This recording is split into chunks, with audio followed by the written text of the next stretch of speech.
and ER. Okay, you're both off of there. So can I ask you before we start, am I in the center of the screen? Can someone just put their thumbs up if I'm in the center? Perfect, okay. Right, cool. So let's get started. Thank you everybody for coming. Egyptia, hi, how are you? Elizabeth, hi. Iara, hi. Gloria, how are you? Joyen, thanks for joining. Kalechi, hi. Lara Kemi, hi. Lynette, how are you? Mary, hi. I don't know which Mary that is. Stefan has just joined as well. Olatunji, hi. Presh Richie, hi. Ruth Hazel, hi. Taiwa Adeleke, hi. Treasure, hi. Veronica Nelson, hi. Yvonne Ambersley, hi. Antoinette, hi. Francis Ajay, hi. And Steph, hi. Let's see who's on the Instagram live. Wow, we're really rolling today. Hi to Edgy, hi to Afo Jesus, Eval, hi. MK, Mr. K Official, Christelle DeRoche, how are you? Thanks for joining. Trey Music, what's up, sir? Gets Shegun Tor, how are you, Pastor? Jayo Dos Santos, thank you for joining. Minesh, how are you? Emmanuel Rose, how are you, sir? Lord Page, hi. Who else we got? Sorry. Get rid of that. Mashitosho, how are you? Jarrell, how are you, sir? And there's my son again, my #1 supporter. Thank you for joining. So let's get going. Rally Genius has just joined the chat on Zoom. But let's get into this now. So subject matter today, the two subjects, the key subjects are how to master your breathing technique and how to overcome your vocal anxieties. Jimmy looks like he wants to come in more than once, but that's okay. So my first question today comes from Cheryl Del Sol.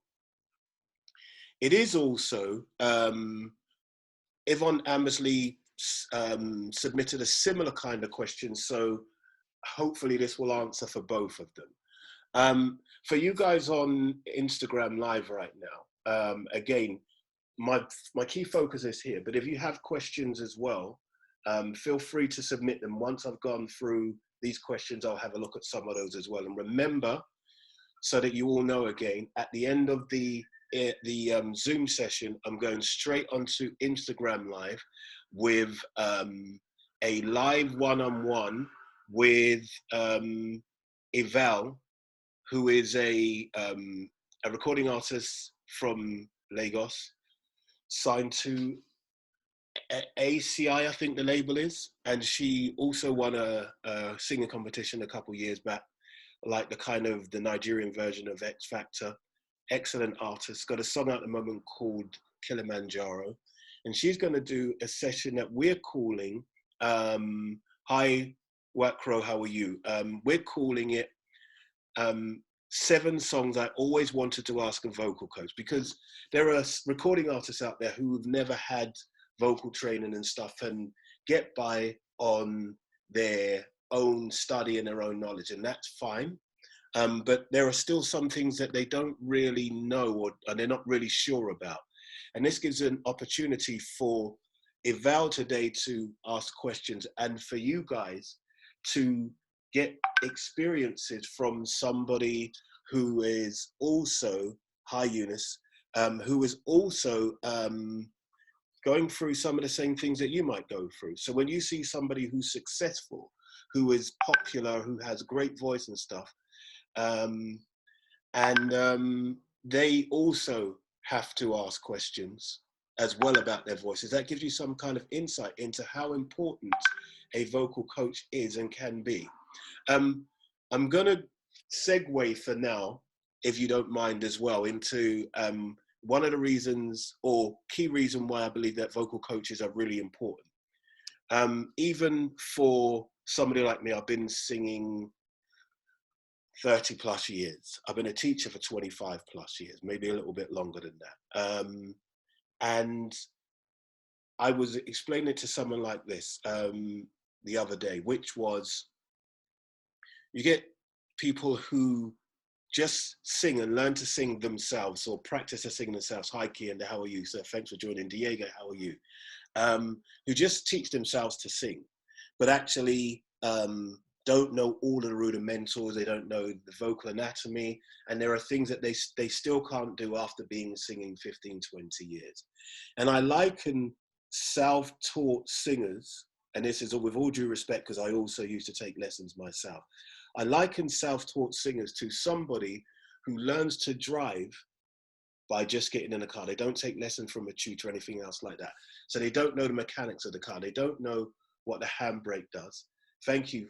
I look good. I don't look a day over 20, whatever, Kienda. So they learn to drive. They don't know what the gear stick is for. They don't know that the car has gears.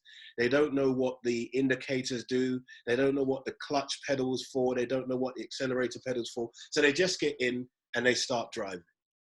The chances are they're going to crash at least once on the first day because they have no concept of the mechanics of a car. And the chances are if they haven't learned to drive, they'll write off numerous cars, causing all kinds of damage to all other people as well. But rather than allow us to do that, governments around the world recognize that that would be a car wreck. And so they insist on people being able to pass a test. And they insist on them taking lessons before they can pass a test. And in fact, without taking a lesson, you won't pass the test. So what we're saying is, if you have to take lessons to drive a car where you can see everything, much less that you should be taking lessons to learn to sing when you can't see anything that is inside of the vocal. It's all inside. So it's really important that you get the right kind of lessons. So I'm going to throw that out there for now. Again, with a little bit of administration as well. Like I said, I'm going to keep the microphones on mute if you don't mind, so that I can control the background noise. For you guys who are on Instagram Live, again, I can respond by just saying a hi, like Rally Genius has just waved, hi Rally, but I won't be able to do wave, I won't be able to respond and do all of that kind of stuff because my focus is here. I can see someone has requested.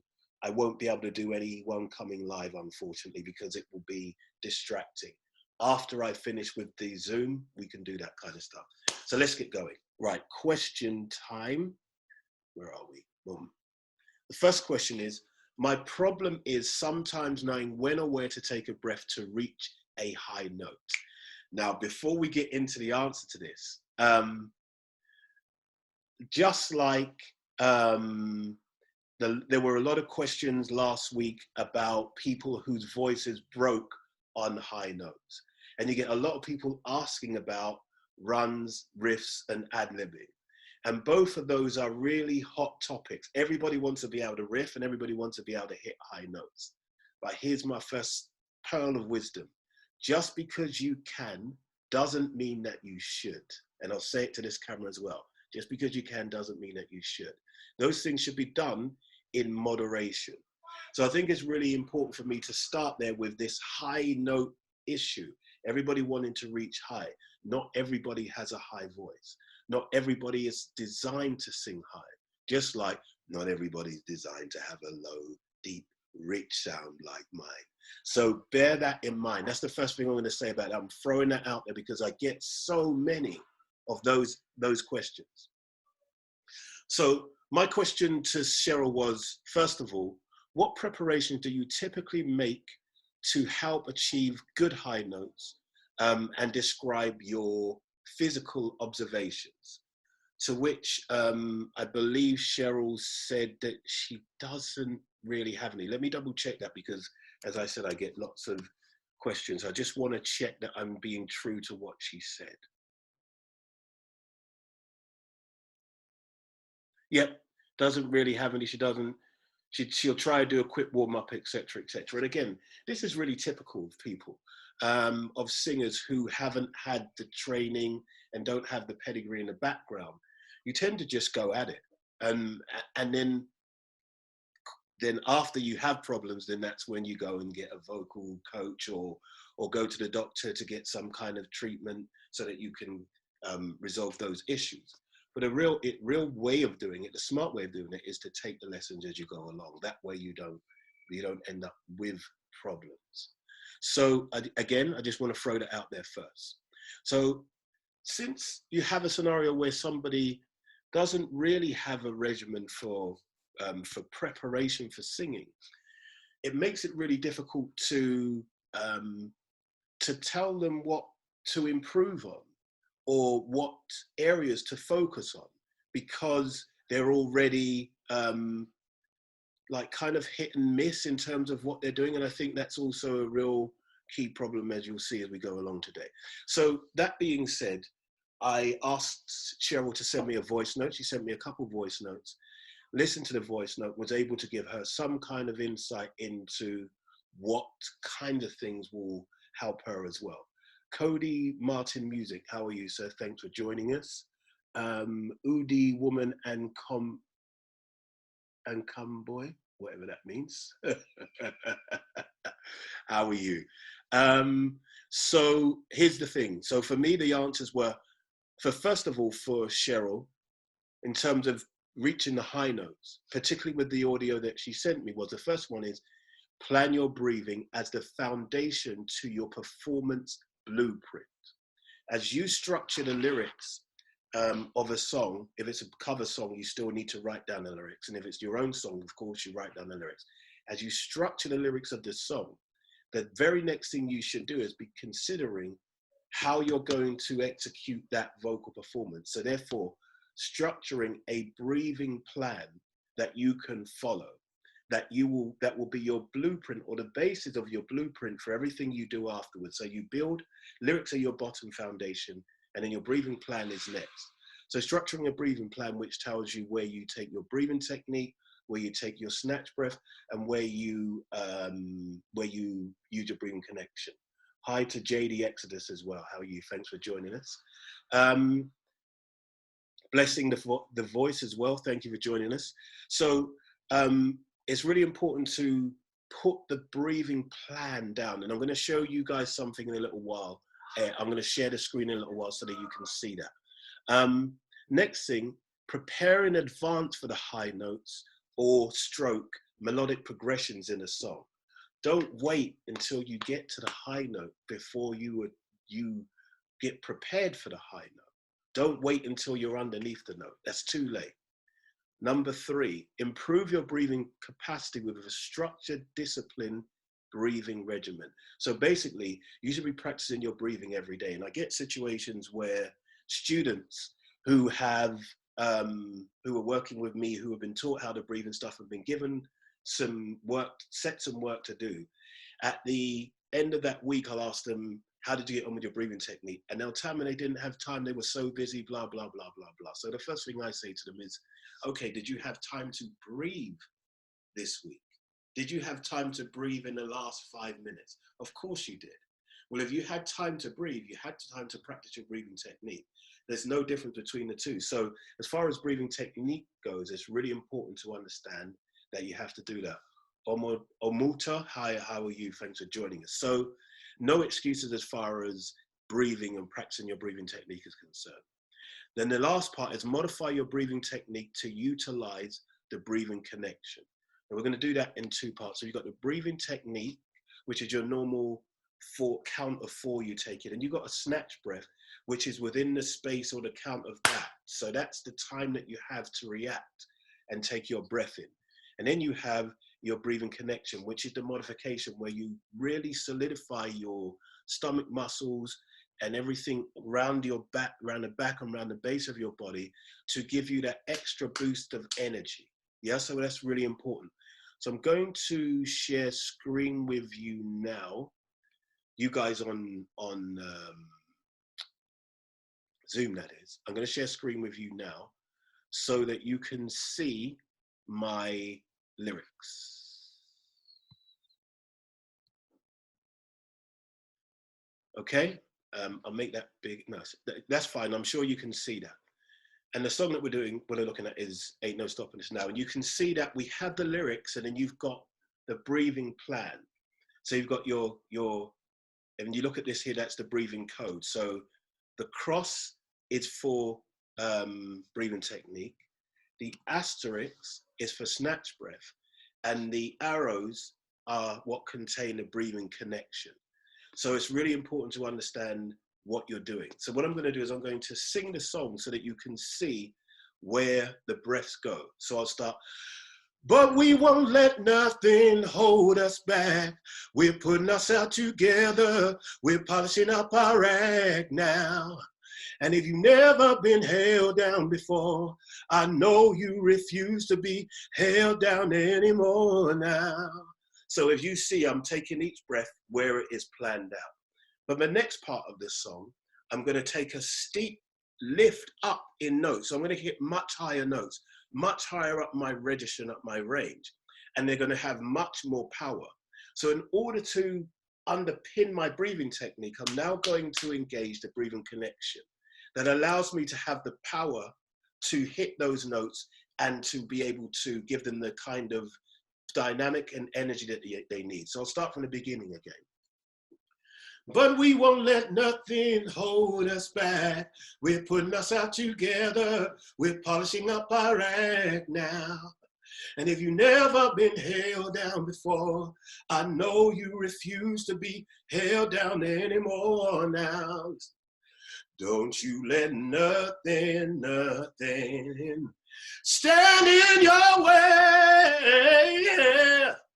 I want y'all to listen to every word I say, every word I say.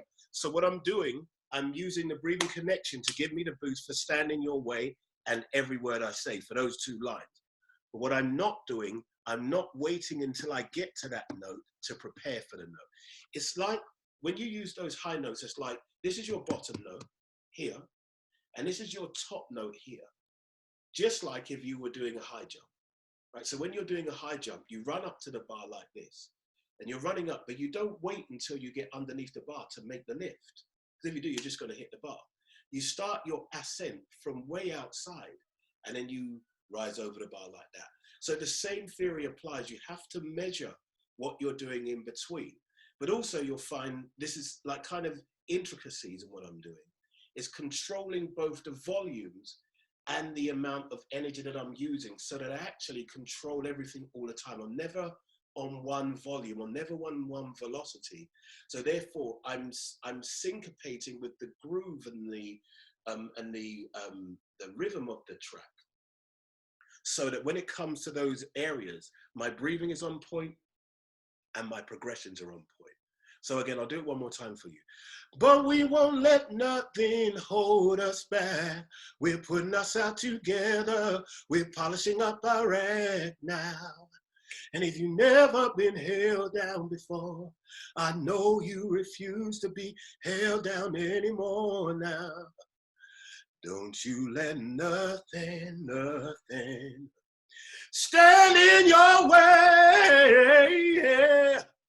I want y'all to listen to every word I say, every word I say. So that's what I'm talking about when I talk about your blueprint being, including your breathing plan. But to be fair, to be honest with you, I'm doing a whole bunch of other stuff as I'm doing that. So my blueprint includes my velocities, my variation in texture. It also includes my syllable breakdown and all that kind of stuff. Although it's not here, that's the kind of stuff I'm mirroring in my brain, okay? It's a bit like mathematics. So you're actually always calculating what you're going to do, okay?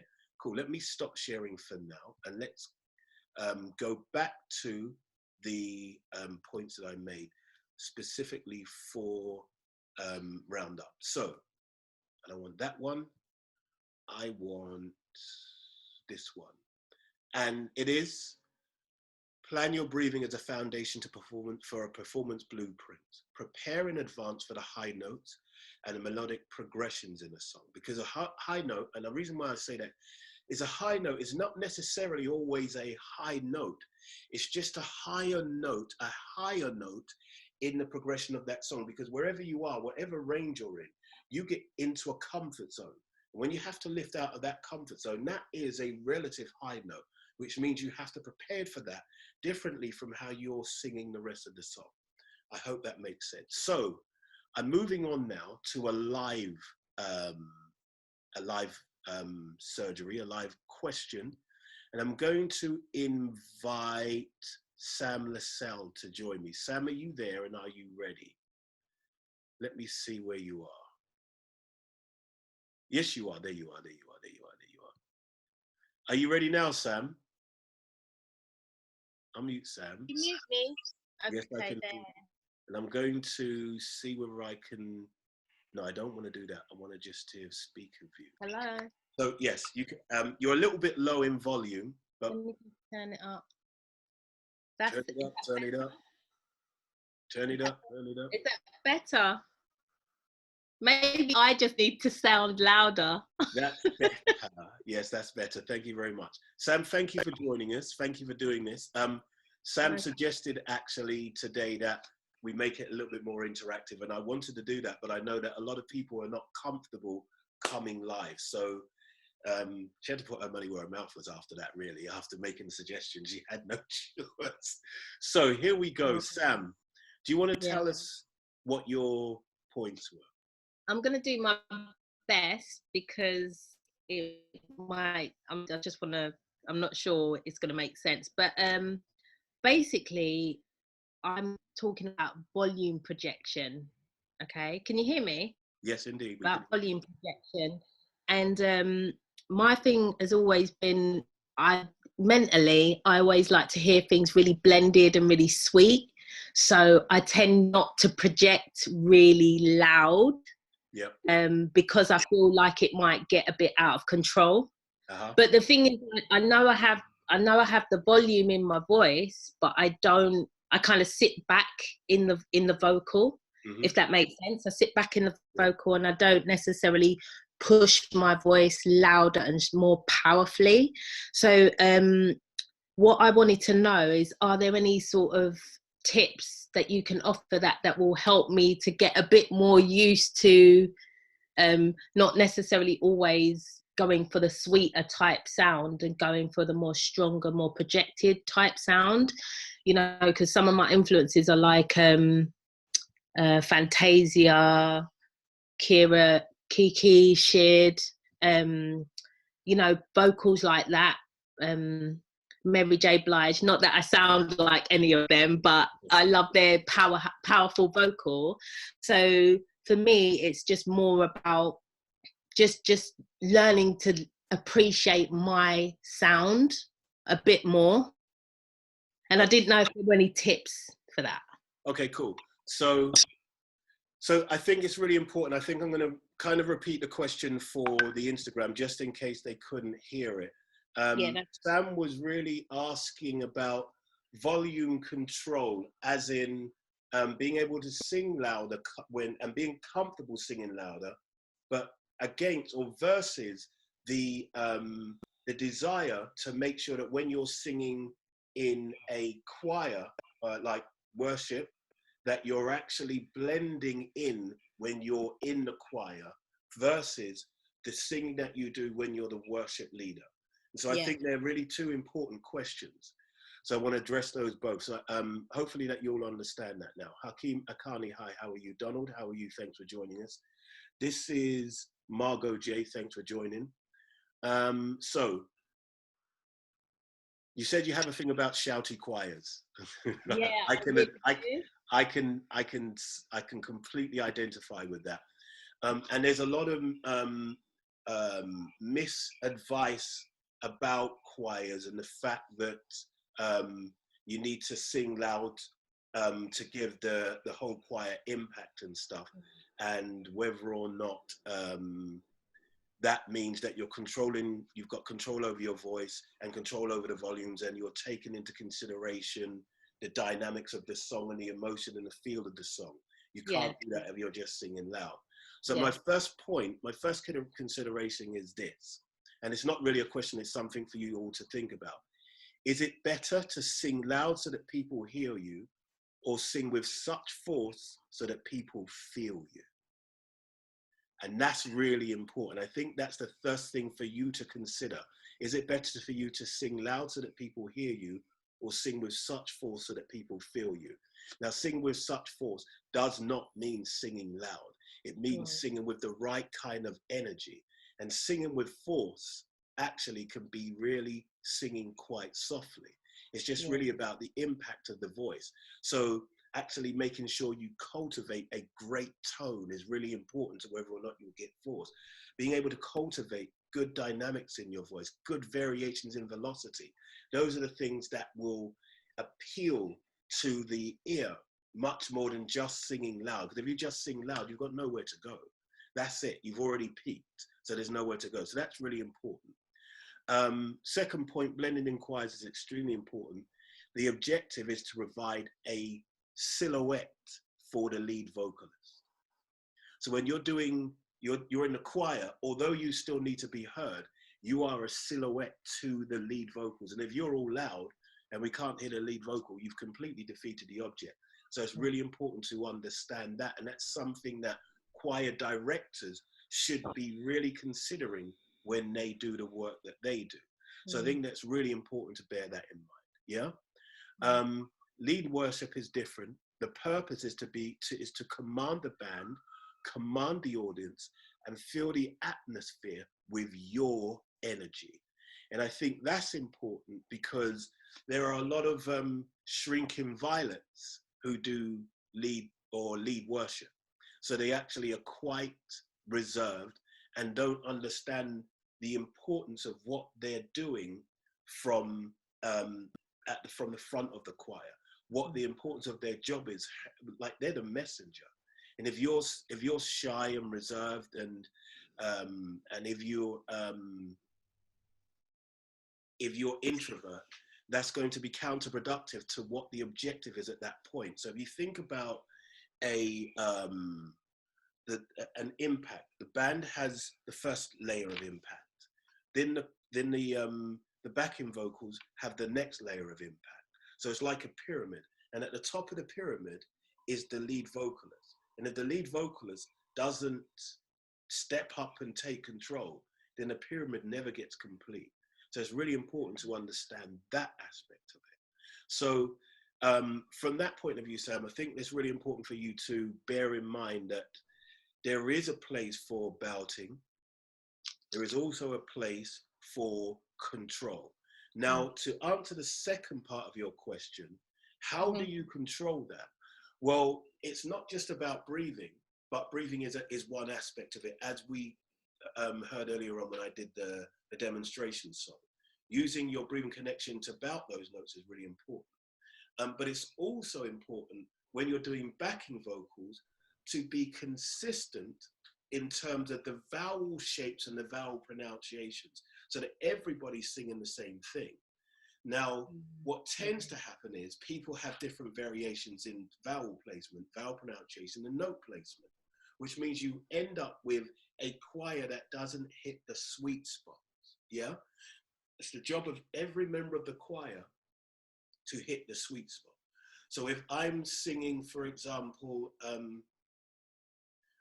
if I'm singing as a lead vocalist, my hallelujah belongs to you. My hallelujah belongs to you. My hallelujah belongs to you. So I can change it. But the backing vocals have to be consistent. The vowel shapes have to be consistent.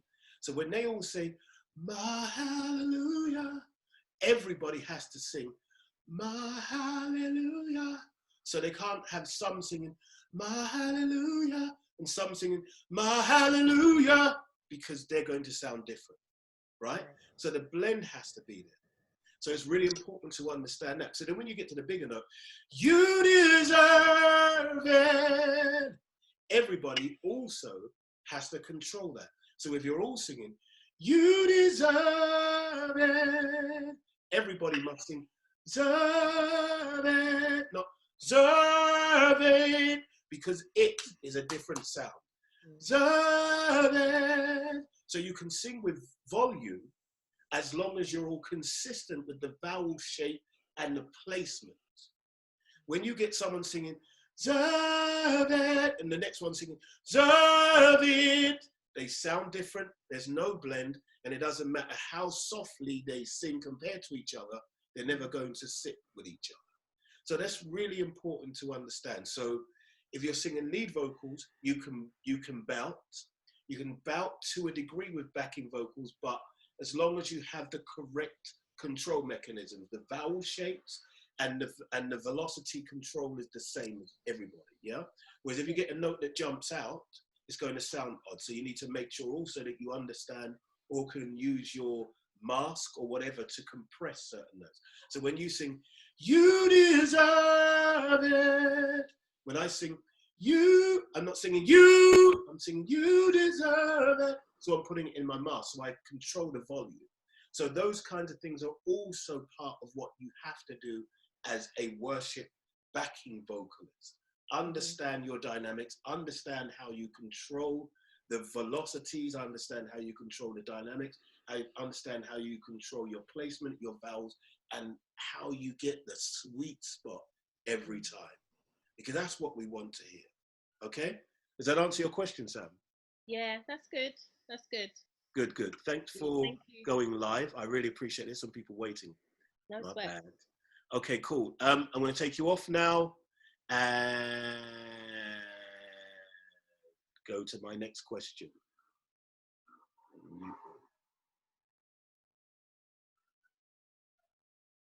So everyone's muted now. We're coming back to the next question. Thanks, Sam, for that question. Really good one. Folashade Olinoye said, sometimes I feel dizzy when I'm doing breath control exercises. What can I do to better avoid that? So this is not such a complex one. This is one to do with when you're doing your warm-ups and you're working on you're practicing your skill set, your breathing and stuff. Make sure that you have control over your breathing. How do you achieve that? Okay, cool. First of all, I think it's important to have an insight into what's just been said. Sometimes I feel dizzy when I breathe. Yeah? I think it's important to be accurate about that, because dizzy is when the room spins, right? What generally happens when you hold your breath for a long time is that you start to tingle. It's not the same as dizzy. So I'm really quite careful with the way in which people use words, because if someone says to me, I feel dizzy, or I feel faint, then that's a very different and more alarming than someone that says, I'm starting to get tingly. Does that make sense? So I always try to make those definitions. Susan, thanks for the question. As I said, maybe at the end I'll get to answer that question, but right now we're only dealing with the questions that I'm addressing on my Zoom session, which is what my key focus is. I hope that's okay with you. So coming back to the question. So holding your breath usually leads to becoming lightheaded and not dizzy. That's what it usually leads to. That doesn't mean to say that's always the case. And if you are feeling giddy, then there's something else going on. But I would say these are the things that to take into consideration. Number one, if you start feeling lightheaded, open a window. Make sure you're getting plenty of fresh air in and it's cool. Yeah. Number two, sit down so that you don't fall down, or stand still. Because here's one of the things, the reason why I say stand still is this. Sometimes when I'm doing my breathing exercises, I might be doing something else and I might walk around the room. When you do that, the mix of carbon dioxide and air in your body starts going all funny, which means that you tend to get lightheaded quicker if you're moving around. So breathing exercises really should be done when you're stationary, or much more stationary than ordinarily expected. Again, if you're getting lightheaded, you should also take a rest for a while. So if you've been breathing and holding your breath, take a rest for a while. Give yourself time to recover.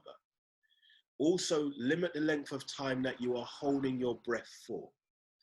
So what I ordinarily do is, hi Jimmy, Hub Love Semantics, how, thanks for joining us.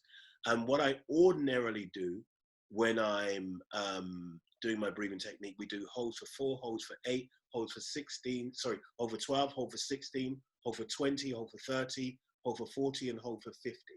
But they're counts and not seconds. So they're in, 2, 3, 4, hold, 2, 3, 4, release, 2, 3, 4, relax, 2, 3, 4. So you're on counts. So although you are holding for those counts, it's not seconds. So it's important to recognize it as a count and not a second, because if I say to someone, hold for 50, they're automatically thinking, oh my God, I've got to hold my breath for 50 seconds. But that's not the case. So we're holding for counts. So I would say, reduce the length of time that you're holding your breath for. So if you're on 20s and you start to feel lightheaded, reduce it back down to 10, or sorry, to 12 or 8s, and then work your way back up to 16 and then 20 again. If it's higher up the scale, like 30, 40, don't worry about that so much, because you don't have to hold for that long when you're just starting out. Just taking a note from Instagram, I experience this sometimes, get lightheaded when I don't eat well before performance. There's a good point as well. We're going to go into that, I think, when I bring Eval live later on. Hi, Auntie James, how are you? Thanks for joining us.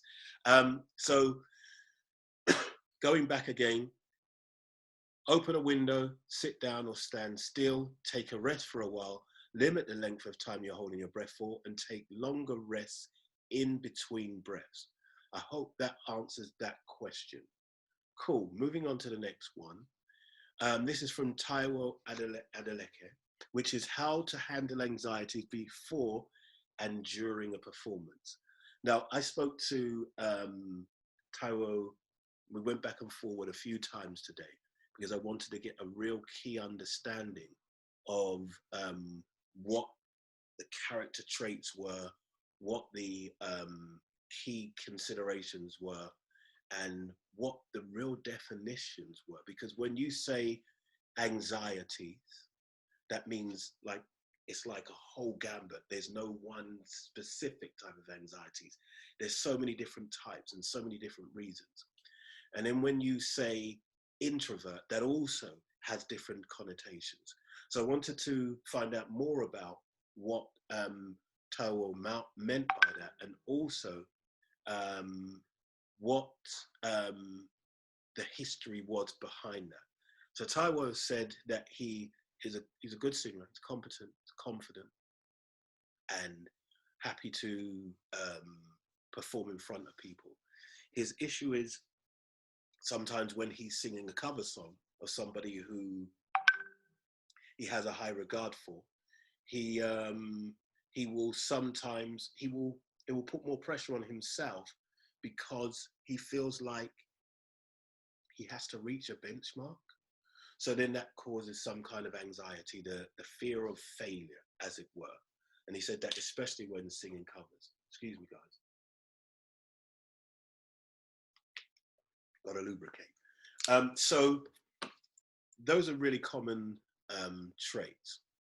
Now, I am going to address Taiwo's issues alongside someone else who I'm going to take live now, who is going to talk about their anxieties. And the reason why I'm going to do the two of them together is because they have similar attributes. And there's something that happened when I was speaking to Victoria today that made me think, right, I need to take her live. I need to be able to deal with this live. So because she has the same things, intimidation, fear of making mistakes, etc., etc. But whilst I'm still on the subject of Taiwo, I asked about the history behind the idea of being an introvert, because I want to understand how long he's been an introvert and why he is introvert. And he basically has always been quiet. He has a twin who is more outgoing. So basically he's always been in the shadow, as it were, perhaps of his twin. And he used songwriting as a way of expressing himself because he was too introvert to do it in other environments. Now, that's kind of a bit of a, like, kind of, that's quite common, but also quite a challenge. If you're introvert, you're writing songs that you express yourself with, but you still have a fear of expressing yourself because you fear the scrutiny. So I think it's like a bit of a, it reverses back on itself. And there's some things that you need to consider that I'm going to address when I take Victoria live in a few seconds. Before I do that, I'm going to read out what Victoria said. Oh, actually, should I read? No, let Victoria speak for herself. I think that's probably best to do. So let me check to see if Victoria's in the room. I hope so. Victoria, are you with us? Maybe a network thing. Hopefully she's here. If not, doesn't look like it, which is a shame because it was a really good one. Maybe I'll slip that one. Let me send her a message on WhatsApp, see if she's going to join us, and I'll come back to it later.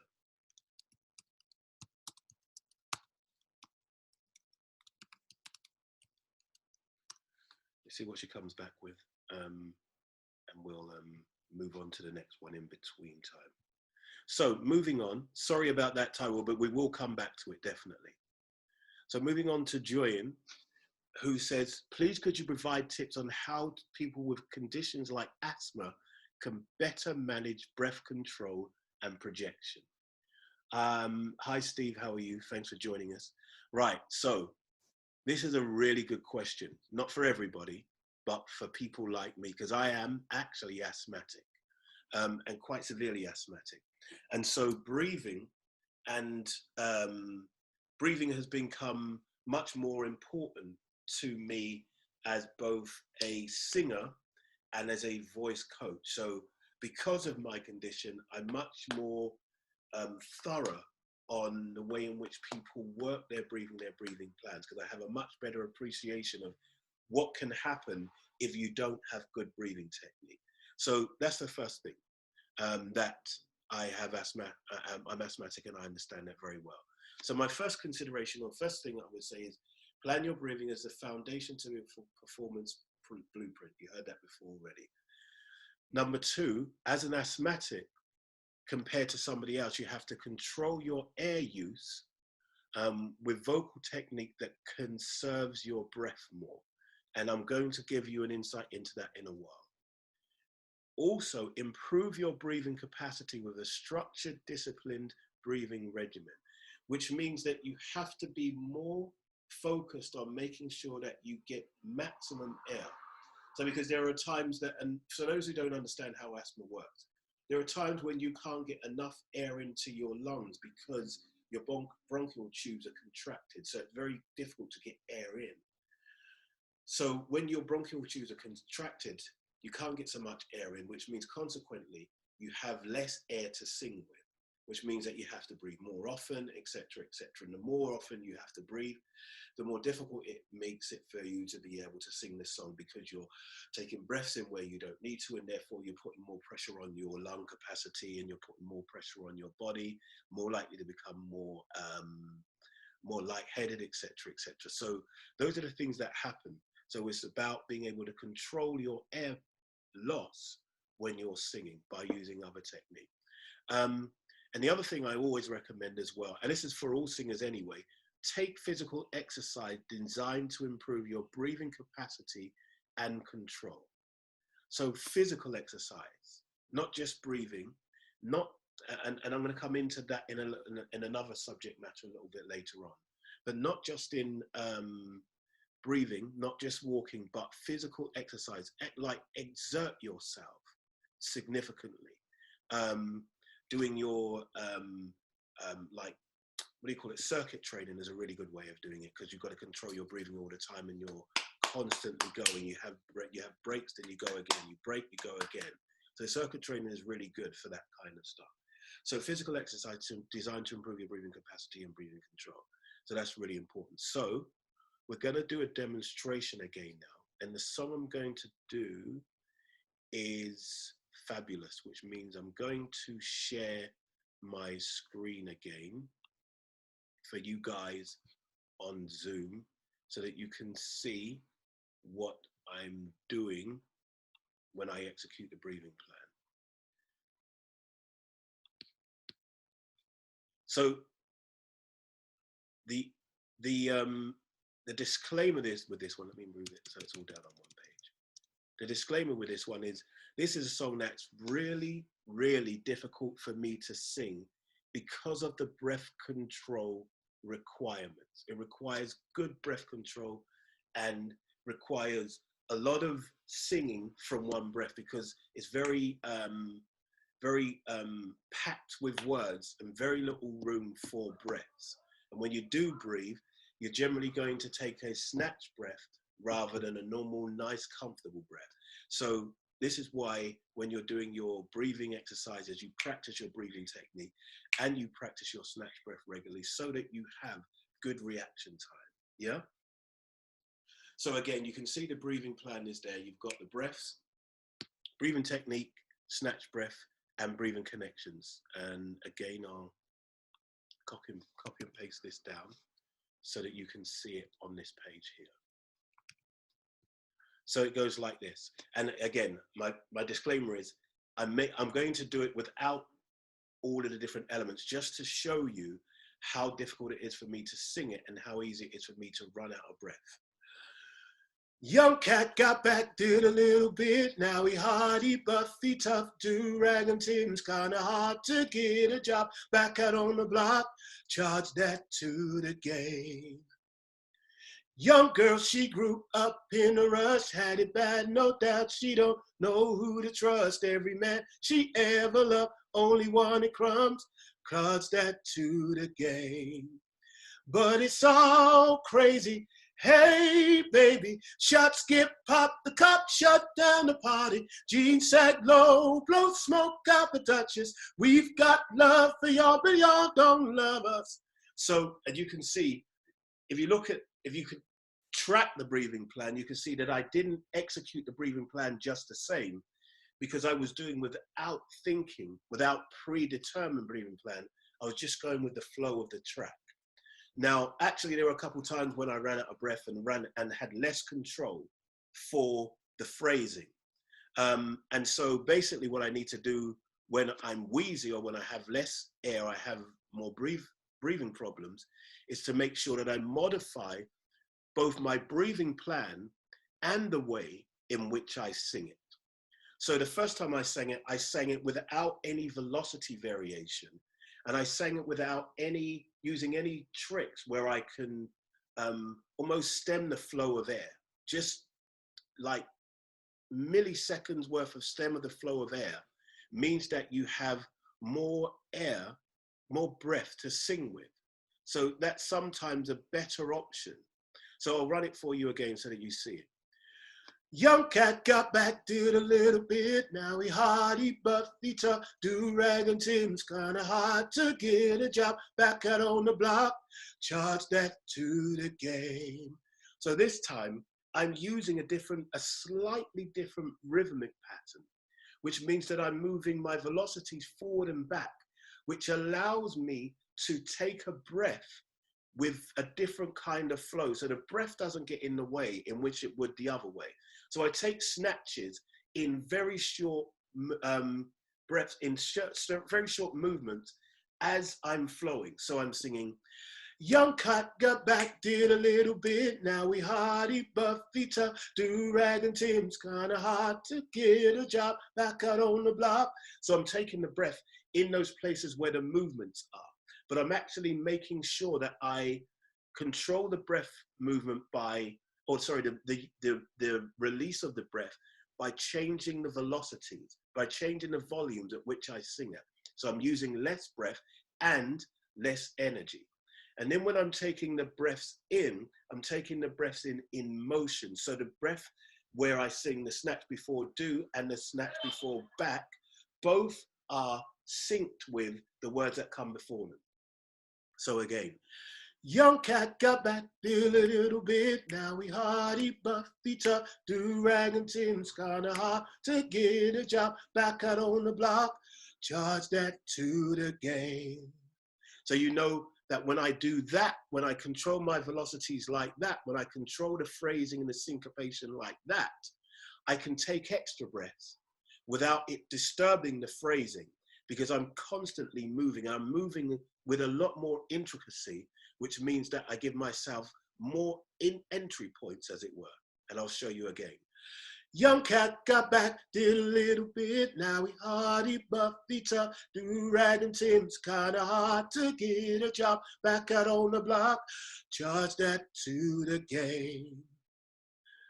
Young girl, she grew up in a rush, had it bad, no doubt, she don't know who to trust, every man she ever loved, only wanted crush, charge that to the game. When it goes, but it's all crazy, hey baby, shots get popped, the cup shut down the party, jeans sag low, blow smoke out the Duchess, we've got love for y'all, but y'all don't love us.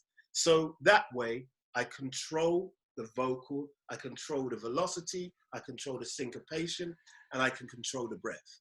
And that is me singing as an asthmatic. And actually, as I said, before we started, I had problems with my asthma. I had to take my inhaler anyway, because I haven't medicated properly today, but there you go. So hopefully that answers your question. Now, I know that Victoria still hasn't joined us. She also hasn't answered the WhatsApp message, which means that she has signal problem. So we're going to go to the next question, and maybe we'll loop back on that later. So we're going live now with Lynette, who is here.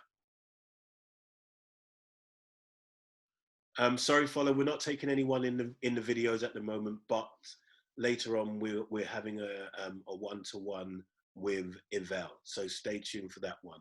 But if you have questions, please DM me with your questions, and then we'll try to add them to the next live session. Thanks very much. Right, so Lynette, are you ready? Oh, you don't, oh, my bad. Nah, yeah. I saw the look on your face. Oh, sorry. No, my bad. Lynette wasn't going live. I did ask her, but I said, Lynette, did you want to go live? She went, no. Before I could finish the phrase, she said no. So, okay, that's cool. So we're not going live, but let's deal with Lynette's issue. The problem I have with my breathing is that it's sporadic. Sometimes it's great, and other times it just goes to pop. And that's when I'm feeling anxious, and onset is the biggest thing for me then. So basically, it's a situation where when the breathing isn't consistent, when she doesn't have the control, not having control over her breathing leads to anxiousness, leads to anxiety.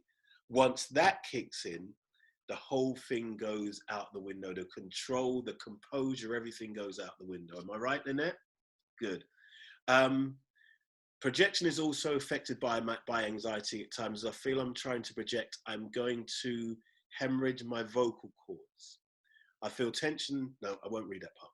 You don't need to read that part. We already know the answer to that one. So projection is also affected by anxiety at times, as I feel I'm trying to project, going to hemorrhage vocal cords. So again, when you have to hit those power notes, basically the issue is if you don't have the right support mechanism, you haven't set your body correct for that, then you're going to sing in your throat and on your throat, and you're going to get the damage. You're not going to be able to, maybe you'll hit the note that time, but it's going to cause problems for you when you're singing something else later on, etc., etc. So I think I want to also throw into the equation here just a little bit of history. Lynette does sings live performance all around the place, doing cover work and all that kind of stuff as a profession. So she works full time as a singer, doing clubs, weddings, etc., birthdays and all that kind of stuff. And those sets are quite long. They're usually 2 45-minute sets, I would say, and you probably do 3 to 4 nights a week. So she can't afford to lose her voice. It's her living. So being able to look after the voice is really important. And Lynette knows good warm-up is really important, all that kind of stuff. So what I was talking to Lynette about today was really getting to understand what's causing these anxieties, what are the contributing factors that lead to the point where your breathing goes out the window. And is yours anxiety about damaging your vocal cords or making a mistake? And I believe you said both, right? Yeah, good. So that's also important to take on board. So the considerations were, again, improve your breathing regimen. You have to be about 80 to 90% in terms of technical execution. So in terms of how good your breathing is, you can't dip below 80 to 90%. Never. Especially when you're doing the amount of work that somebody like you does. Because I've gone off on, sorry guys, I've gone off on Instagram, so I need to tune back in again.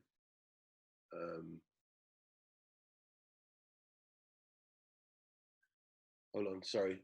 I'm coming back to you guys, my bad.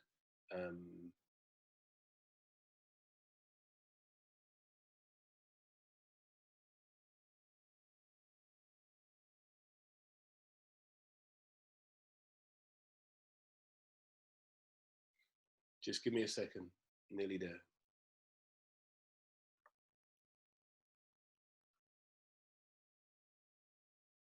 We're live again. Sorry guys. You see how this network thing is always a problem, but I'm in the UK and it's still a problem. Okay, cool. So improve your breathing regimen so that you are 80 to 90% of execution. In order to do that, you need to make sure that you improve your practice. So that when you're practicing, you're focusing purely on ensuring that your breathing technique is at the optimum level. Does that make sense? So focusing on the technique and all the parameters that go with it. So making sure that you take in maximum air, making sure that you breathe from the bottom of your diaphragm, but your bottom of your stomach, and fill up your whole of your stomach, sides and back. So you should get air all the way around. And so you're making sure you're getting all the reference points every time you do it. So, and if you make a mistake, you should be stopping and correcting that mistake. Does that make sense? So that you improve, you improve every time, so that you don't accept substandard. You just don't do it, right? That's the first thing. It's really important. The other thing is, this is the next one, declutter your thinking. You are getting in your own way. Yeah? Because I know the quality of your voice. I've worked with you. I know the quality of your voice. I think that much of your the issues with your voice. Hi, Lucci. How are you, Lucci the Empress? Hi. Much of your problems are to do with not knowing whether or not you're doing the right thing or not, rather than whether or not you can do it. So you can do it, but not know whether or not the way that you're doing it is the right way to do it. Does that make sense? Now, it's good to have that kind of mindset, because of course, if you don't do it the right way, you can cause damage. On top of which, if you're not doing it the right way, you're not going to get the best performance. So if you did it if it was just like a slight tweak, can make all the difference. And that's what we've done a lot of work on your voice, is just those slight tweaks. It's not been about teaching you how to sing. It's about teaching you to refine your voice. And I think that's an important definition to make. But you need to get out of your own way. You spend too much time thinking in the negative and not enough time thinking in the positive. Make sense? Or being confident about what you're doing. Yeah?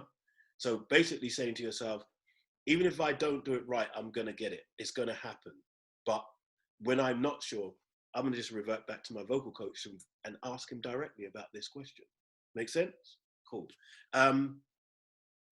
Next suggestion, practice on your own in a rehearsal studio with good soundproofing, and really go all out within your range, I would say. Record yourself, even film yourself, and watch it back, review it back, so that you can see what it's like when you go all out, right? Again, because if you're introvert, or if you've got those parts where your confidence is lacking, and you're waiting until you're in front of a crowd of 250 people, then you're not doing it in the right place. So if you go into a rehearsal studio with the PA and everything else like that, and you go all out, you can make the mistakes.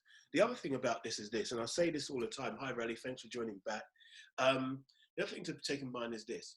Some singers will sing, but hold back their voices anyway. They don't sing full out because they are concerned that they make a mistake, they're going to look bad when they make a mistake. That's okay until you start taking lessons. When you start taking lessons, you don't hold back.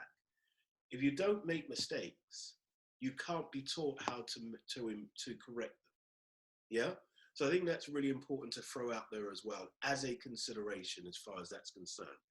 So just make sure that you give yourself the opportunity to be able to sing out without any inhibitions.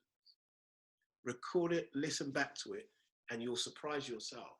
There'll be times when you'll go, "Ooh, that wasn't so good," and then other times where you go, "Oh, that was amazing." Yeah. And you remember last week when I told you, when I used to record myself every day, listen to that one, that wasn't so good, that wasn't good, that one was really good. Why wasn't the other two takes the same as that? And then start to break down what it is that made that one good and the others not so good, and then just scrub out the bad technique and just adopt the good technique. So I think that's something else you need to do, yeah? Taiwo said, can you show us breathing technique? Blah, blah, blah. The answer to that question is no, I can't do that. But I do have some warm-up tutorials online that have the breathing technique in them. So and I believe, Taiwo, you may already have the link. Let me just check. Hold on a second. Yes, you should already have the link. When we did our pre-boot camp training program, you were sent breathing technique tutorials and all that kind of stuff. So you've already got that stuff. Just go back and check that. So sorry, I can't do that right now, but you have the information already at your disposal. So coming back to Lynette, number 4, plan your breathing. Always make sure that you've locked it all in. Yeah, in the same way you just saw what I did on those 2 songs, I do that with everything. There's never a time when I'm not planning what I do. Yeah, I want to bring in a point here, which I think is really important. I am Michael Akin. Hi, how are you doing? Thanks for joining. I want to bring in a point here. Often singers don't take themselves seriously enough in terms of their planning, and so consequently leave too much to chance. And there's this old adage, which is very true, but it's true because of a culture and a mindset, that classical singers have more discipline than R&B singers, soul singers, jazz singers, etc., etc. They have more discipline, and if you want to learn to sing, you should take lessons from a classical trainer because they're more disciplined. That's only true because in our music area, we are less disciplined because a lot of us learn to sing, learn to play instruments, and so on and so forth by ear. So we don't learn the rudiments. That's why when I'm doing singing lessons now in group classes, the anatomy of the voice is an absolute essential part of what I do. Because otherwise, the singer doesn't know what I'm talking about. So they don't know how to manipulate or how they can move around in terms of their placement, how they can change their vowels, etc., etc. So the anatomy of the voice is very important. And so making sure that you have the correct kind of mindset, the correct kind of foundation, and the right kind of culture in your learning is really important. It's really, really important. And I say that because, again, I remember seeing a documentary many years ago of a classical singer by the name of Jessie Norman. She passed away now. But Jessie Norman was fantastic opera singer who was like kind of revered. And they did a documentary on her. And they did a documentary over the period of maybe a year and a half. And she was rehearsing for, I think it was for Aida, actually, which is a fantastic opera. I think it's for Aida, and I believe that Aida is one of the hardest operas for a singer. Like, not many people get chosen to do that. So she was rehearsing for Aida, and she went into practice mode 6 months before she actually started rehearsals. Notice what I said: practice, rehearsal. You do your practice at home, all of your plotting out, all of your planning, all your blueprint. Then when you go to do it with the band, with the orchestra, all that kind of stuff, that's the rehearsal. If you haven't done your practice, when you get to the rehearsal, you're going to be making all kinds of mistakes. And everybody else who's done their practice will be like super annoyed because you're learning when they're rehearsing. This is rehearsal time. This is about when you are learning to get to work together as a unit. And that's what the rehearsal's for, to improve your connectivity. When you're practicing, you do that at home. And that's a little caveat that I want to put in there. So she went into practice mode 6 months before they started rehearsing. Now, her practice mode, and you may or may not know this about classical training, is this: every single note has to be exactly the same as it is on the score. The length, the note itself, the length of note, the pitch, everything has to be exactly the same. You cannot deviate from it. So if a word has got 2 syllables, you have to sing it with 2 syllables. Not like in gospel where you can sing it with 4 or 5 if you feel like it. It has to be with 2 syllables, where with jazz, it's much more freestyle. This is rigid. And so what that does is give you the kind of discipline and foundation upon which, actually, because you're so in tune with what your voice does, you should be able to do pretty much everything. Does that make sense? But the reason why I bring that up is because I want people to understand the importance of doing due diligence where your vocals are concerned, where your song studies are concerned. Every single one of your songs, you should have a roadmap for it that you adhere to as the foundation of it, as the blueprint. Then once you have that blueprint and that's locked in your mind and it's second nature, then you'll be able to freestyle on it whenever you like. But you must have that foundation first. I think that's really important. So plan your breathing. All this as well. Pick your song keys for voice preservation. Yeah. So for you, because of the amount of work that your voice has to do, if you're singing in one key, in the same key as all of the different vocalists, then you're working your voice. Yeah. And let me, again, I want to quantify that for everybody else who doesn't know. When you're doing covers work, you'll sing Aretha, Whitney, Anita Baker, Luther Vandross, James Ingram, Gap Back Band. It just like the list is endless. So you sing everybody, and you have to be able to embrace and mimic all of those different styles. So you have to have a real knowledge base of those vocal styles. So with all of that comes a whole bunch of, like, you have to be really at the top of your game. Really have to be at the top of your game to be able to do all of that. So I think it's important for you to then, knowing the stress and the pressure of singing I Will Always Love You at the top of, in the key that it's in, and then singing an Aretha Franklin song like Think, for example, and then going to a Never Too Much, which requires so much breathing and so on and so forth. You're going to do all of those things that you have to pick your keys according to your preservation. If you're singing at the top of your voice, the top of your range, and you're using all of your energy all the time, you're just going to wear it out. You're just going to wear it out. Okay, and it's something that will also be expanded on when I do the live one-on-one with Ival in a while.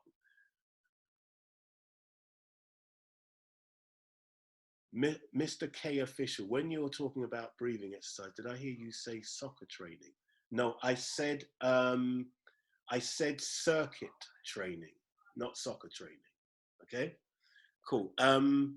Last one for you, Lynette. Add adrenaline increasing exercise to your fitness regime or regimen. Yeah, adrenaline increasing exercise.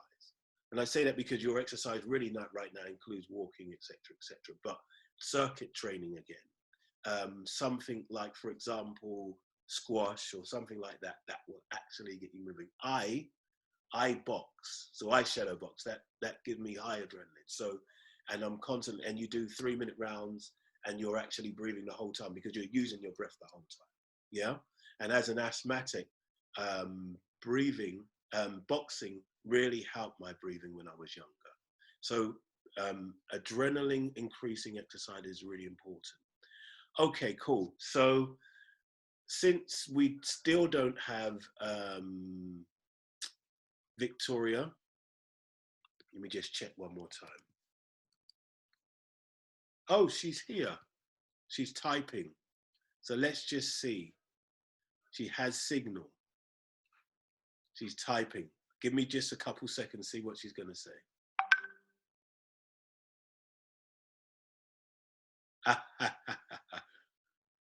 Okay, Lynette. That's something you should be forgetting, by the way. Okay.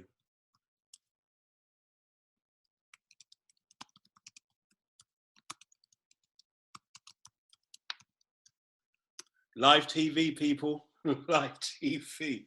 Leona, how are you? Thanks for joining us.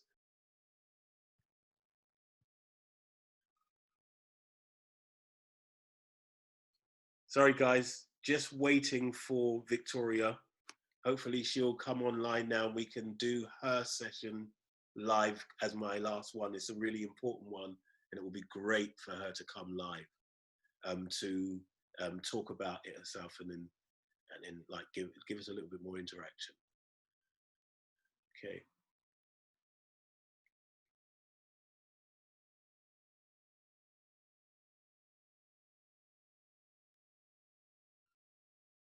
Okay, cool.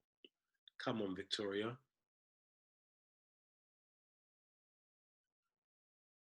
Okay, while I'm waiting for her to come online, I want to just say this now so that I don't have to say it later. Number one, I said it last week, but yet still, even though I said it, not everybody complied. Number one, after I have finished broadcasting live, please, please, please don't message me with any questions about what we've just done. Because by that point, my energy is gone. By that point, my brain is gone. It takes me 2 days to put together these sessions. And that means that my focus is on this the whole time. After that, I just want to I just want to just sit down and just listen to nothing. So please don't send me any questions afterwards. Hope I don't sound rude, but I do this because I want to improve people's appreciation of the importance of singing, teaching, but it is my living. So if you have a real yearning to learn about singing, hey, I'm right here, take some lessons. So please don't send me any questions afterwards. For those of you on Instagram, if you have questions, DM me, and then we'll add them to the next live session if they're relevant. I say that because, again, you guys haven't had the opportunity to ask any questions. More importantly, if you really want to ask questions, the only way to do that really is to register for my live sessions. Then you can join us on Zoom, and then you can ask your questions, because I send out a message beforehand with the subject matter, and people are able to ask questions. So if you really want to ask questions, the best thing to do is register. Again, if you look on my what do you call it, on my feed, you will see the link to the website where you can register. Okay, cool.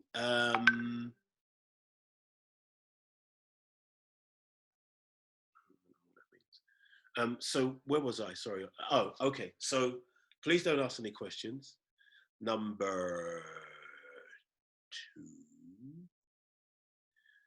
As soon as this session is over, I'm going to go straight onto Instagram Live, and I'm going to be in session with Yvel from Lagos, Nigeria, fantastic singer, who maybe 3 or 4 years ago won Nigerian Idol, which is the Nigerian version of American Idol, UK Idol, etc., etc.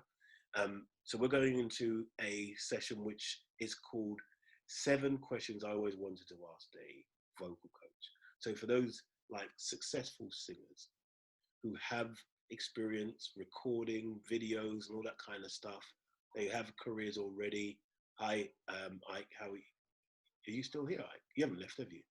Anyway, confused for a second then. Have recorded, made videos and all that kind of stuff, but yet still have questions about their vocals.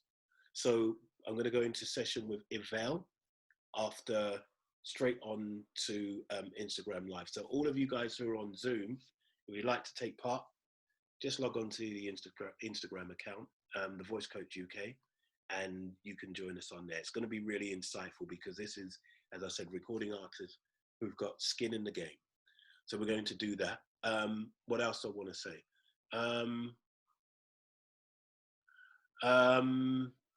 There's a question here. Please, can you say the live, and will you be doing with? Yes, I will be doing it with Yvel on Instagram, and I am saving the live. So you'll be able to see it if you go into my profile. It will be there in my IGTV. So yes, I'm saving the live as well. Next thing is, again, for those of you who are on Instagram, make sure you register so that you'll get notifications about the next live session.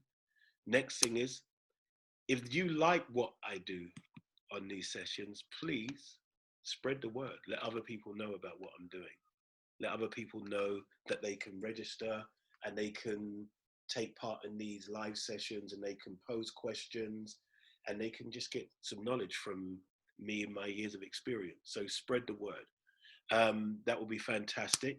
If you're on Instagram now and you haven't already, please follow. If you're on on Zoom right now, please follow on Instagram. And pretty much that's it. So let me see whether or not Victoria is ready. She's not there. Okay, cool. I think there's a nervous thing. I don't think she's still not there. So I'm going to go ahead with her one, because that is to do with her and Taiwo. So this is going to be difficult, because it's not, I really need her here to do this one.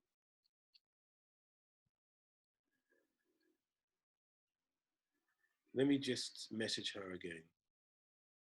I wish I could call her.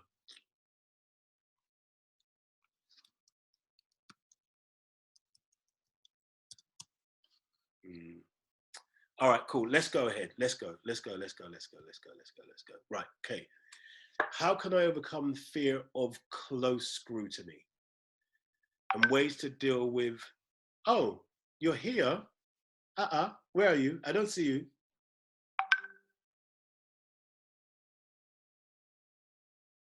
Where? You raised your hand. Hold on, she's here. And I'm cussing her. Hold on, let me see. I don't see her.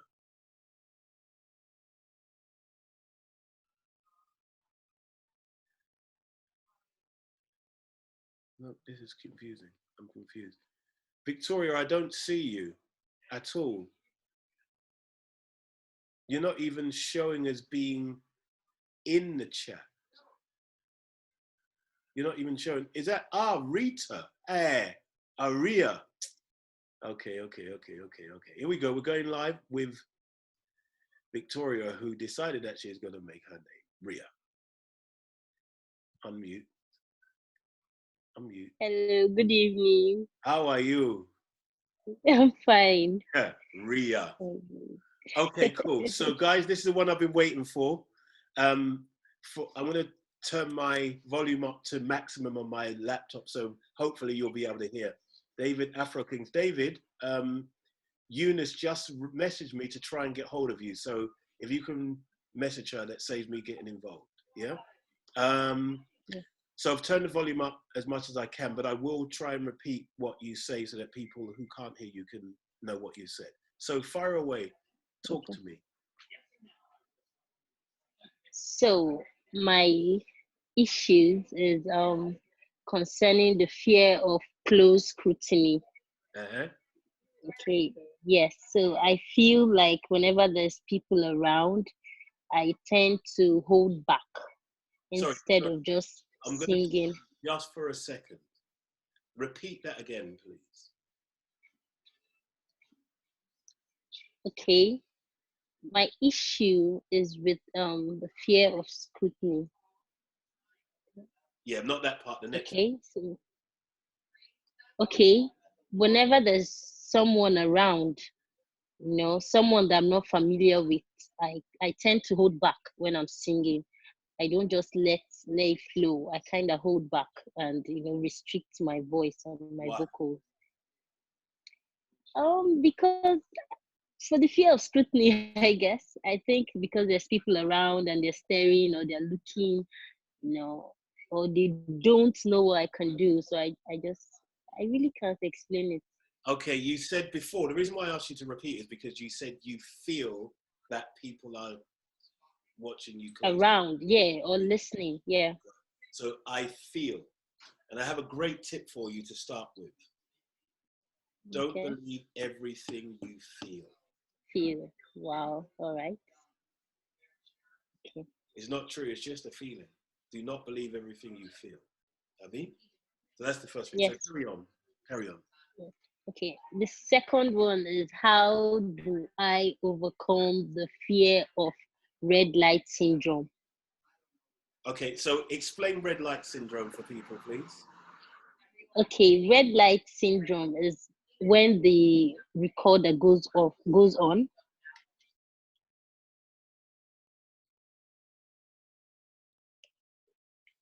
It's a lie.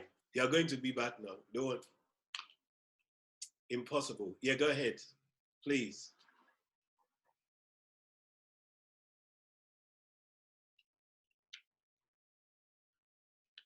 Is a lie. The network is a problem in Nigeria.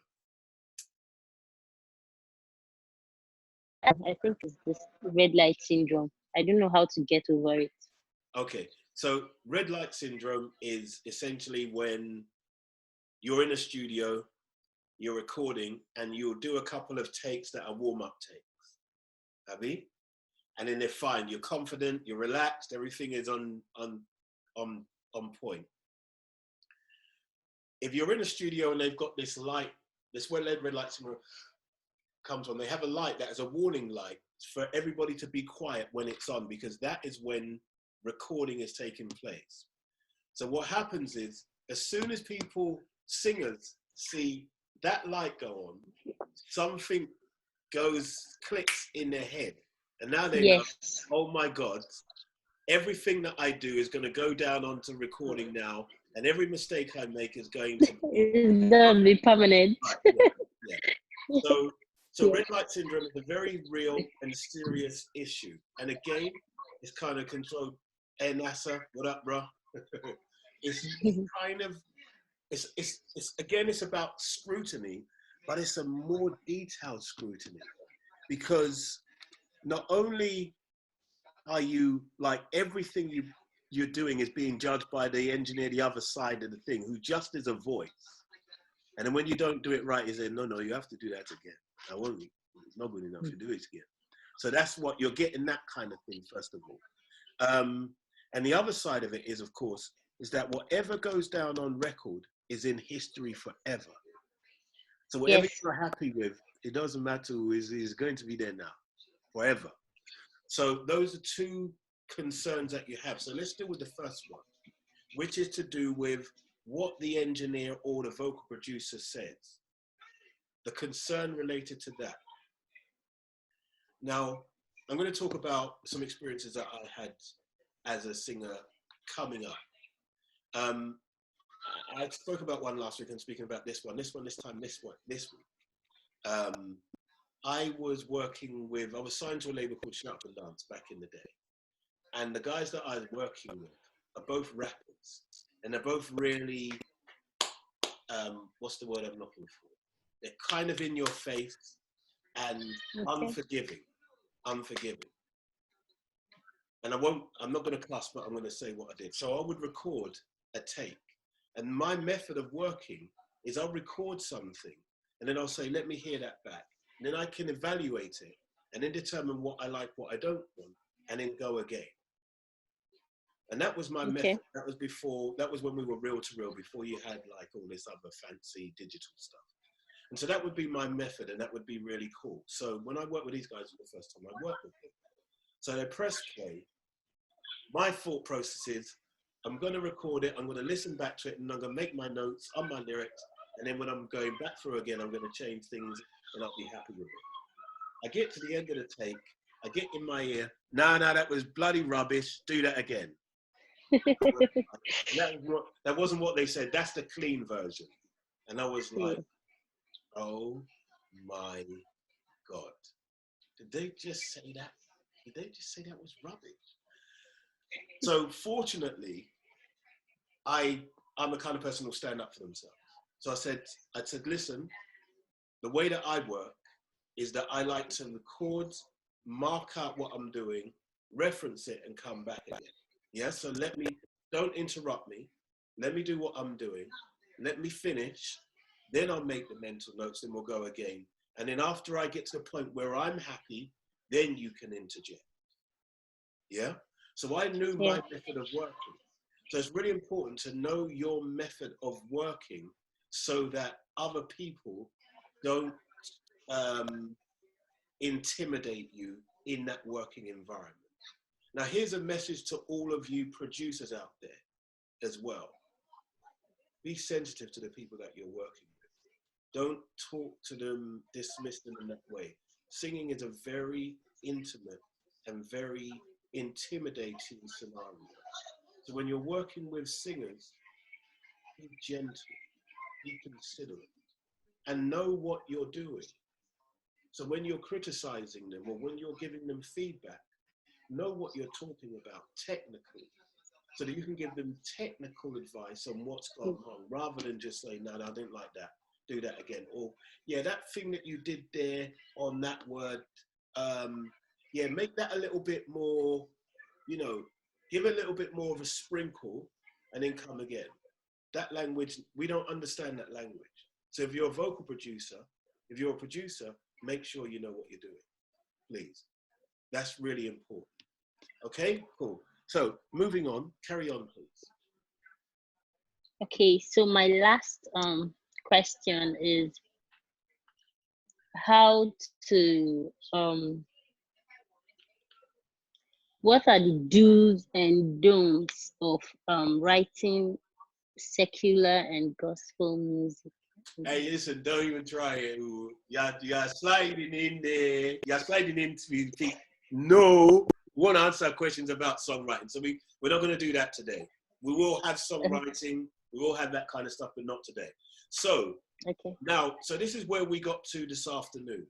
So we understood that you have a fear of making mistakes, intimidated by others in the choir, and you feel like you are not good enough, or you used to feel like you were not good enough when you were first in the choir and you were new to singing, and all these other singers were doing they're fluffing their feathers like the peacock, and you're just sitting in the corner. Yes, you had all of those issues coming up, right? So you are now more confident with your vocals, you're starting to grow as a singer and all that kind of stuff, but yet still, you still have some of those anxieties, and there's still these people who are better than you, they're still doing all this wagging stuff, and they're still doing this. So you know those singers are still existent there, and you still have this issue to do with people who are scrutinizing you. Sorry, all of those of you who are asking for me to answer questions on Instagram, I can't do it, I'm sorry, we're doing this first. In a moment, in a little while after I finish this, we're going to do live with Yvelle.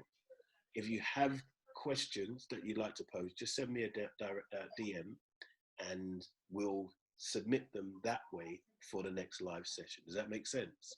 So we're not doing live questions on Instagram. Sorry. Right, so the next part of the conversation with Victoria was, I asked you what you did for a living. And I asked for a very important reason. So I asked, what do you do for a living? What do you do for a living, Victoria? I'm a fashion designer. And I said, on a scale of 1 to 10, how good do you think you are as a fashion designer, Victoria? 9 to 10. 9 to 10. And I was talking about, of all, like, fashion designing, like the top level being 10, bottom level being 1. How high up? And you said 9 to 10. I said 9 to 10, Abby. And I said, what kind of stuff? And you said you make men's clothes and stuff like that, right? So my point here is, you have no reservations about saying, yeah, I'm a 10. Yeah. I'm a 10. Why are you a 10? Let me ask you this. Did you study fashion? Yes. You studied fashion. So you went through 3 years, 4 years of study? Training, about training. 3 years of study. So you committed to that. 3 years of study. Study with teachers teaching you every day. I mean, not just one, but number of teachers teaching you every day. Yes. So, and now you've taken all of that knowledge, you've applied it to your own vision, and now you are confident that you're in the top tier, 9 to 10, top tier of fashion designers in the whole of Nigeria, Abby? Yes. Right. Why don't you have that confidence as a singer? I think because I don't have such platform to show, like to showcase my vocal. It's not that. It's not. That's not the problem. I think it's the way I see myself. I just think, okay, I can sing, but just indoors, in the comfort zone and nothing. Okay. I'm going to say it again for you. You did 3 years worth of study, full time, with a multitude of teachers, where you drew knowledge from all of those teachers. Plus, they also gave you assignments and case study, etc., etc. So your knowledge base is advanced. How many vocal classes have you done privately? Not much. That's the first reason why you don't have the same confidence, because you don't have the knowledge base. Abby? So when you don't have the knowledge base, you won't have the confidence, because the confidence that you have in dressmaking is built on you knowing that you'll not make a mistake, that even if you make a mistake, you'll have the creativity to resolve that mistake without any problem. Yes. Right? Yes. Yes. Would you say the same thing about singing? Mm-mm. No. And herein lies your problem. That's what you have to address. Knowing that even if that you've studied so well that you're not going to make a mistake, that even if you did make a mistake, you'd be able to rectify it. And if you remember, guys, I started the session by saying, like, it's like you're building a blueprint to every song. And I said that that it's like you're working on a mathematical equation, a scientific equation, when you plan out and plot out a performance. And when you don't, if you don't have a scientific brain to work out the formula for this, then you're going to run into problems. As a vocal coach, I'm your calculator. I'm the one that has the mathematical equation to teach you how to work out the square root of this particular problem. Yeah? Until such time as you go from being like a dependent vocal student to moving on to being an interdependent vocal student and in being an independent vocalist, where you don't need me, Abby. But you have to go through those stages. And if you don't take in the lessons, if you haven't taken it that seriously, you will have those problems for a long time. Yeah? Until you learn those things. Now, there are other ways of doing it by watching videos all over the place and learning from YouTube videos, but there's only so much you'll learn by doing that. Having somebody you can have conversations with, that you can interact with and bounce ideas off, that you have an idea, you try something and you say, but I don't really know this, and then I say, well, try that, change the vowel, change the note, change the position, use your breathing connection, maybe take a snatch there before, and so on and so forth. When I say all of those things, I'm giving you the mathematical equation to solve that problem, that riddle that you don't know how to solve. So I think that's the other thing that's really important. So your objective should be to be as confident in your singing as you are in your dressmaking. Okay. For you to say, yeah, I'm a 9 to 10. I'm a 9 to 10 in terms of all of the dressmakers that I know, I'm a 9 to 10. You should be able to say the same thing with your singing. Of all the singers. Yeah? Yeah. Make sense? Makes sense. Yes. Does that answer your question? Thank you. It does. Thank you. I have a lot of work to do. Wonderful. No, we have lots of work to do, Abby. Yeah. Yes. I'm so glad that I have you now. Thank you. Thank you. Teach me. Right, okay, guys. Thanks very much. Thank you so much. Guys, for all of you again, just to remind you now, we're going over to IG Live now. I will be joined shortly by Yvelle, and we will be doing a session called 7 Questions I Always Wanted to Ask a Vocal Coach. So please shoot over there and we'll catch up soon. God bless you and thank you for joining me on this session of the vocal surgery, live vocal surgeries with a voice coach. Take care, guys. Thank you. God bless.